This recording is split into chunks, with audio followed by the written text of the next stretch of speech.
My wife announced she hated my family over pot roast, so I put our lawyer on speaker and said, "File it."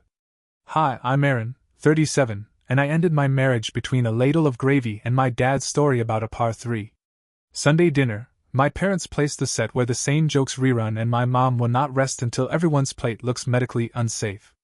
I'm halfway through pot roast when my wife, Lena, 34, drops her fork like she's ringing a service bell for the apocalypse and says, "I hate your family.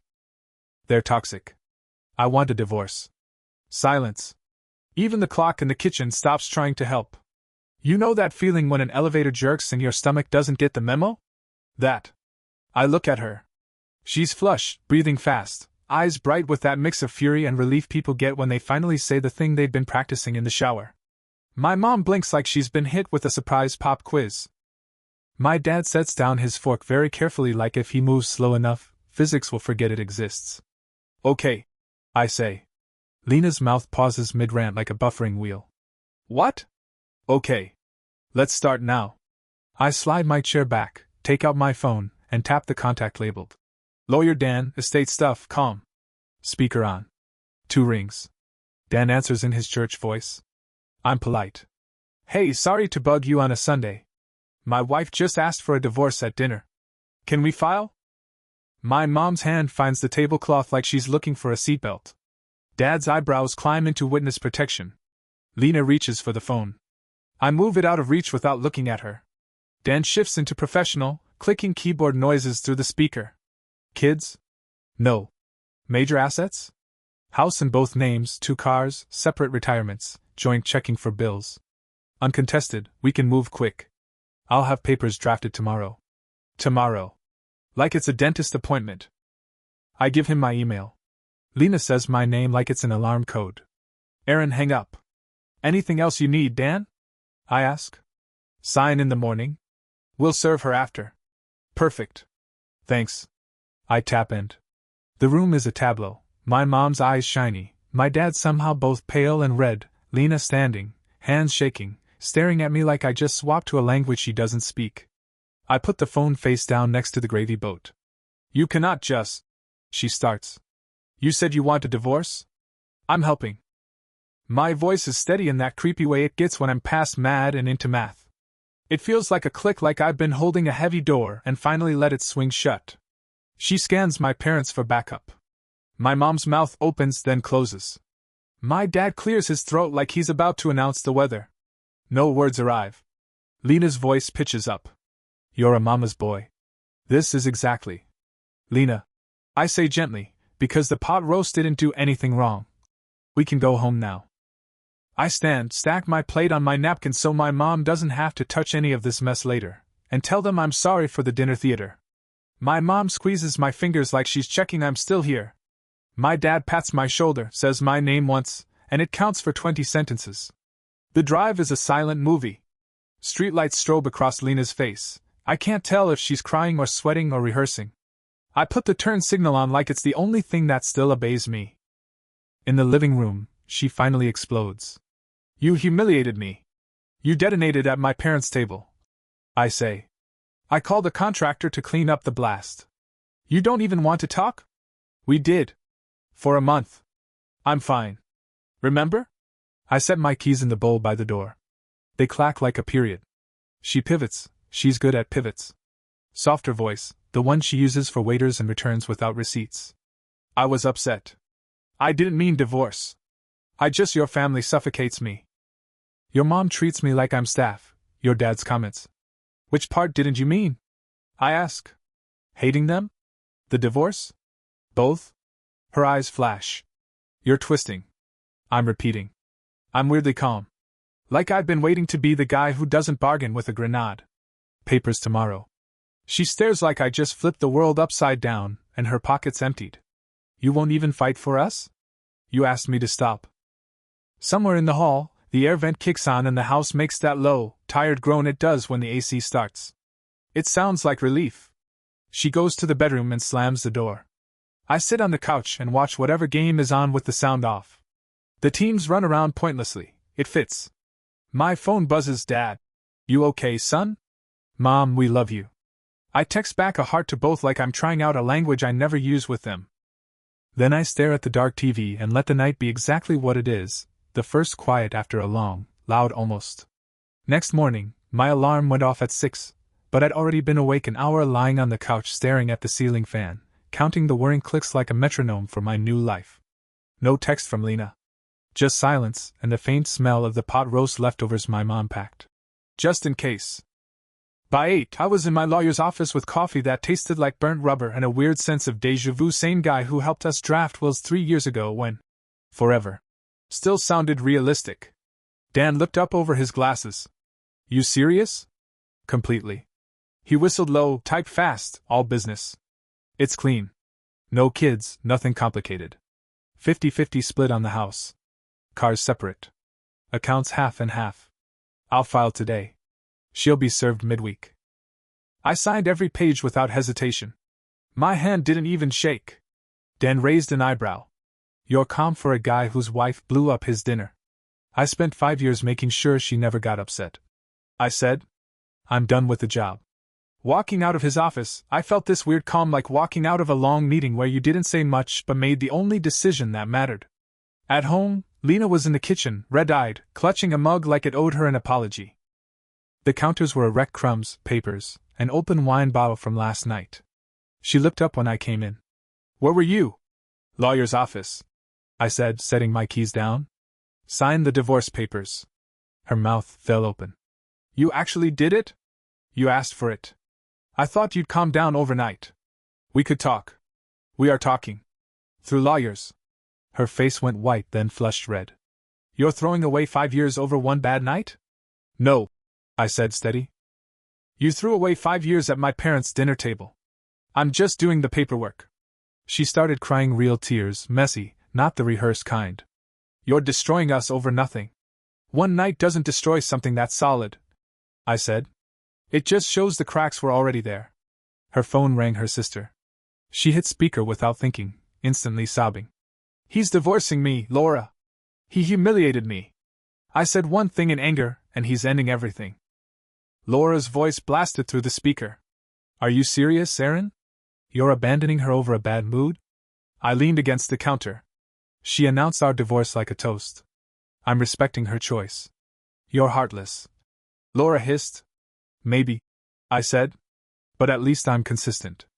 I turned and walked out before Lena could reply. 10 minutes later, my phone rang. Her mom. I almost didn't answer. Do you have any idea what you're doing to my daughter? She demanded. Yeah, I said. Granting her wish. She was upset. You're being cruel. She told me she hates my family and wants a divorce. I took her seriously. Maybe more seriously than she expected. Her mom's tone softened, but only just. You're supposed to fight for marriage, not treat it like a business contract. She brought it up at a dinner table. I said. I handled it like business. Click. She hung up. When I went back inside, Lena had thrown her phone across the room. My family thinks you're a monster. They weren't sitting at that table. She grabbed my arm, desperate. Please, we can fix this. Counseling. Anything. No, I said. Why not? Because you don't tell people you hate them by accident. That stopped her. For a moment, I saw something flicker, guilt maybe, but it vanished as quick as it came. I started packing a small bag. She followed me, crying so hard she could barely breathe. Where are you going? Hotel. Until this is done. You're abandoning me. Not abandoning, I said. Just making it official. Outside, she followed me to the car, still begging, still shaking. Aaron, please, we can fix this. I opened the door. You made your choice. I'm just making sure it sticks. I drove to a cheap business hotel near my work, checked in under that weird fluorescent lighting that makes everything feel temporary. Stood in the shower for 15 minutes, just letting the water beat on my neck until my thoughts blurred. When I finally lay down on the stiff white sheets, the quiet felt unnatural, too wide, too empty, but peaceful in a way I hadn't felt in months. And as the AC hummed in the background, I realized peace isn't loud. It doesn't beg. It doesn't throw forks at dinner tables. It just stays. By Tuesday morning, my phone looked like it had been in a car crash. 30 missed calls, a dozen voicemails, and a river of texts from Lena that ping-ponged between apologies, accusations, and full paragraphs of incoherent rage. One started with, "I didn't mean it," and ended with, "You're the coldest man alive." I didn't answer any. Dan emailed the confirmation, papers filed, awaiting service. I was officially a man in a pending divorce, whatever that means emotionally. It feels like standing on the edge of a dock watching the boat you built drift away with all your stuff still in it. That afternoon, I clocked out of work early and drove back to the house to grab a few things I'd forgotten. She was there, pacing, hair wild, eyes puffy. The air inside felt charged, like a thunderstorm that refused to move on. "You really did it," she said, voice low, cracked. "I told you I would." "You're insane. We had one fight. One fight that started with you declaring war on my family and ended with you demanding a divorce," I said, moving past her toward the bedroom. She followed. "You're supposed to fight for us." I did. For 5 years. Alone. She started yelling again about betrayal, about how she was emotional, how I was supposed to understand her. Then her sister called again, and of course she answered on speaker like this was a radio show. "She's falling apart, Aaron," her sister shouted. "How can you be this heartless?" "Easy," I said. "Practice." Lena threw the phone at me. It missed, hit the wall, cracked. Perfect metaphor. That night her mom called again, somehow found my hotel number. My phone buzzed, and the front desk transferred it up. "Aaron," she said, "you're destroying her. She's not eating, not sleeping." She should have thought about that before announcing our divorce over dinner. I said, "You think this makes you strong?" "No. It makes me done." I hung up before she could say more. Later, I sat on the edge of the bed, half-empty beer on the nightstand, TV flickering muted light across the room. That's when the real turning point hit, not the dinner, not the signing, but that quiet moment when I realized how peaceful alone actually felt. No walking on eggshells, no decoding moods, no wondering which version of my wife was coming home. Just silence and air that didn't hum with tension. The next morning, my mom called. "How are you holding up, sweetheart?" "I'm okay," I said, though it felt more like I'd been hit by a slow-moving train. "We're proud of you," she said softly. "You stood your ground." Dad took the phone. "Takes guts to end something with both hands steady." I laughed once. "Yeah. Feels less like guts and more like exhaustion," he said. "Sometimes they're the same thing." That night, I got an email from Lena, 5 pages of apologies. She wrote that she'd been stressed, that my mom's questions triggered her, that she meant we needed a break, not divorce. Said she still loved me, that she wanted to fix it, that we could erase the whole night and start fresh. I read the entire thing twice. Wrote back one line. "You might want to apologize to my parents too." Then added, "The divorce is still happening." Her reply came 6 minutes later. "You never really loved me." I typed, "I did." Past tense. Send it. Shut the laptop. And that's the night I stopped checking my phone before bed. Because once someone tells you who they are, screams it across your mother's table, you'd be a fool not to believe them. By the end of that week, the papers were served. She texted, "So it's real now." Like she was surprised the world didn't stop spinning. I was sitting in the break room at work eating a vending machine sandwich when it came through. I stared at those 4 words for a long time before replying. "It's been real since Sunday." She didn't text again that day. But her lawyer did. Dan forwarded me the letter, 2 pages of inflated nonsense about emotional investment and sacrifice career trajectory, all dressed up in legalese that tried to turn her temper tantrum into a martyr's tale. Dan actually chuckled while reading it. "That's not how any of this works," he said, sliding it across the desk. "We'll respond with the same offer. If she wants to fight, she can, but it won't get her far." Still, she was determined to make it messy. Her mom started calling my office. Actually tracked down the number. My assistant, a sweet 22-year-old, popped her head into my cubicle looking panicked. There's a woman on the line who says you ruined her daughter's life?" I just sighed. Transferred to voicemail. "Her sister found me on every social platform imaginable, Instagram, LinkedIn, even Pinterest, somehow sending these long, dramatic messages about how real men work on their marriages. I blocked one after another until it felt like deleting spam. But the day it stopped being just annoying was when my mom called, her voice trembling. "Aaron, your wife came by the house." My stomach dropped. "What? Is everyone okay?" She said she wanted to apologize. Mom said. Cried on the porch. Said she didn't mean anything, she said. "Your father told her we appreciated it, but she needed to leave." I rubbed my eyes. Good. Thank you. She asked us to convince you to stop the divorce? Mom said softly. We told her this was between you and her. We love her, but we love you more. Dad's voice came on next. Son, be careful. Desperate people do stupid things. He was right. 2 nights later, it started. The apartment I'd applied for called said my application had been flagged because someone reported I'd destroyed property at a previous rental. I'd only lived in one other place before Lena. I knew immediately who it was. I called Dan. Can we do anything about this? He sighed. Document everything. If it keeps happening, we can file for harassment. Maybe even a restraining order. That night, the hotel room phone rang. I ignored it. Then someone started pounding on my door. I know you're in there, Erin. Open up! Her voice. I looked through the peephole. She was shaking, hair tangled, makeup streaked. I called the front desk. My wife's soon-to-be ex is here, refusing to leave. Please send security. They did. I listened to the muffled argument down the hall as she cried, insisting we just needed to talk. The elevator doors finally closed, taking her sobs with them. Next morning I checked out. Moved to another hotel across town. Paid extra for privacy and a front desk that didn't transfer calls. It's funny how fast a marriage can collapse into logistics: room keys, credit cards, emails from lawyers, and the soft thud of a suitcase zipper closing over what's left of a life. That weekend, I found a new apartment, small, clean, with windows that actually locked and no shared walls. My dad and a couple coworkers helped me move in. We carried furniture in silence, that respectful quiet men use when something hurts too much to name. When they left, I sat on the new couch, a used one from Facebook Marketplace, and looked around at the empty room. No wedding photos, no clutter, no perfume hanging in the air. Just me. And for the first time in a long time, that felt like enough. A week later, she found out where I'd moved. I still don't know how. Maybe the post office forwarding address. Maybe she followed my dad's truck during the move.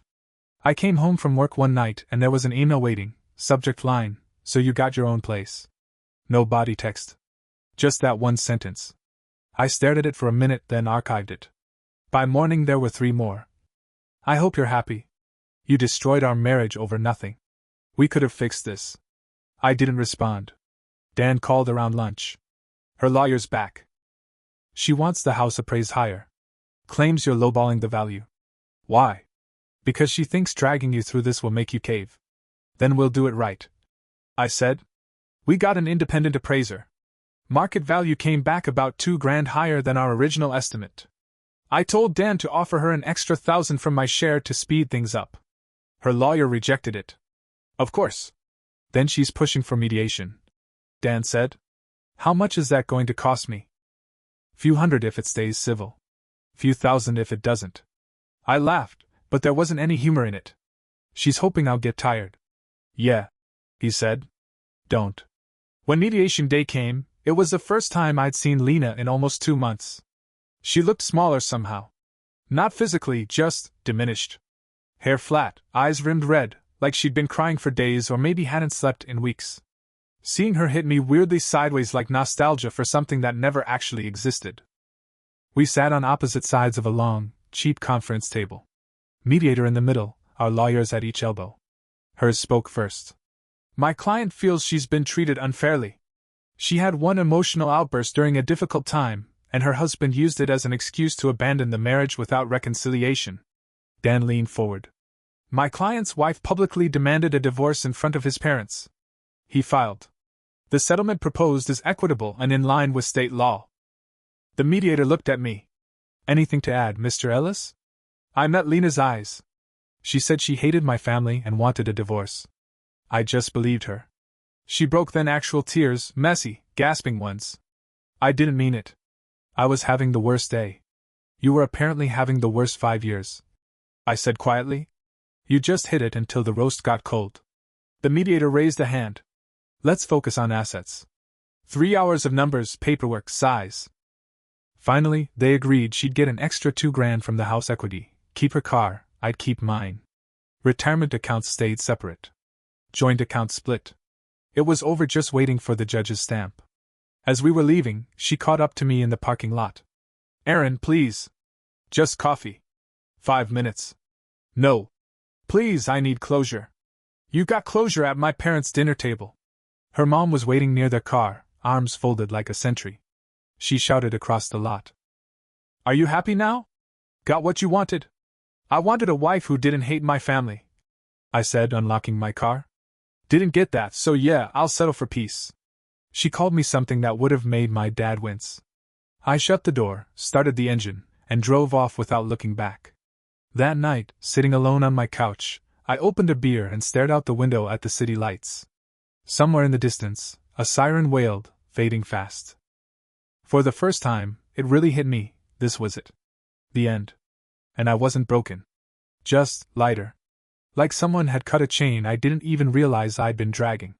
The judge finalized everything 2 weeks later. 5 years of marriage wrapped in a half-hour hearing and a stamped folder. I walked out into sunlight that felt too bright, like the world hadn't been warned it should look different now. House sold fast. After mortgage and fees we each cleared 40 grand. She moved closer to her sister. I bought furniture that didn't remind me of arguments: soft couch, solid table, peace. Her last email came a week after the transfer hit. Hope you realize what you threw away. We could have fixed this. I didn't reply. Just blocked her address and kept moving. Her mother left one last voicemail about how I'd ruined her daughter's life. I deleted it before it finished.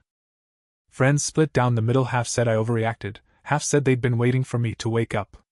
Either way, the silence afterward felt cleaner than any apology could. Months passed. My parents' Sunday dinners felt different, lighter, quieter in the good way. Mom stopped walking on conversational eggshells, and Dad's bad jokes finally got their rightful laughs. Sometimes I'd drive home from those evenings with this strange calm in my chest, the kind that used to feel like boredom but now felt like peace. I'd lost money, time, and the version of myself that kept saying, "It's fine," when it wasn't. But I'd also lost the constant tension, the eggshells, the quiet resentment in the air. One night Dad asked, "You doing all right, son?" I told him. Better than I was. He nodded, proud without saying it.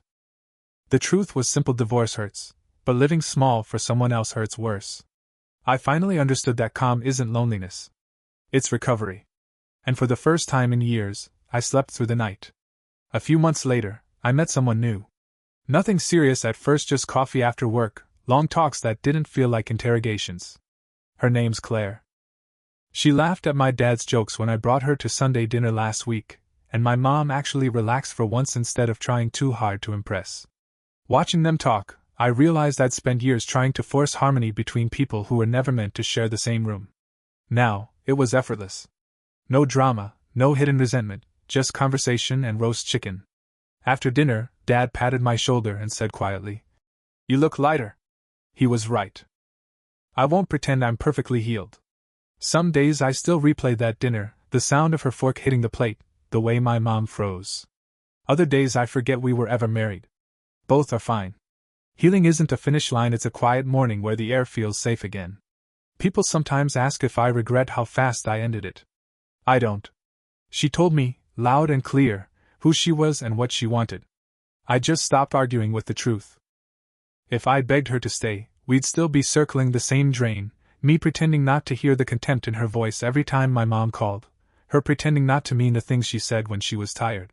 Now, my life's smaller but mine. I cook my own dinners, burn half of them, but no one yells. I work, come home, sit on my balcony, and the quiet doesn't scare me anymore. Divorce cost me plenty money, plans, illusions, but it gave me something priceless. Proof that peace doesn't need an audience. When someone shows you who they are, believe them. My ex told me, in front of everyone, that she hated my family and wanted a divorce.